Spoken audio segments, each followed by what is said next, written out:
ایک ہے سنی سنائی بات، لیکن علم الیقین اور حق الیقین کی بنیاد پر میں بات کرتا ہوں کہ جب میں خیبر پختونخوا میں فائنانس منسٹر تھا تو 2003 اور 4 کے بجٹ میں ورلڈ بینک نے ہمیں 5 ارب روپیہ دیے تھے. اس کو ہم نے بجٹ کا حصہ بنایا. 5-6 مہینے گزر گئے، وہ پیسے جب نہیں ملا تو یہاں کنٹری ڈائریکٹر تھا ورلڈ بینک کا، جان وال اس کا نام تھا. وہ پشاور آئے، میں فائنانس منسٹر کی حیثیت سے ان سے ملا.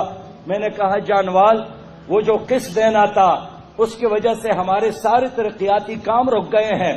انہوں نے ہنس پڑے اور کہا کہ جو تم نے پشاور میں خواتین کے وہ بل بورڈ ان کی تصویروں پر جو مبنی تھی اس کو توڑا ہے، تو کیا اس کے باوجود بھی آپ ہم سے پیسہ لینا چاہتے ہیں؟ میں نے کہا کہ جانوار، ہمارے بل بورڈوں پر خواتین کی تصویر کا اور ورلڈ بینک کے قرضے کا کیا تعلق ہے؟ اس کا آپس میں کیا رشتہ ہے؟ وہ ہنس پڑے. انہوں نے کہا کہ قرض لینا ہے تو کلچر بھی لینا ہے، خارجہ پالیسی بھی، داخلہ پالیسی بھی اور تعلیمی پالیسی بھی.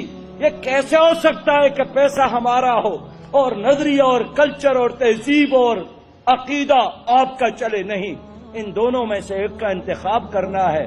مجھے یقین ہو گیا کہ جو قرضے ملتے ہیں یہ قوموں کو اٹھانے کے لیے نہیں، قوموں کو غلام بنانے کے لیے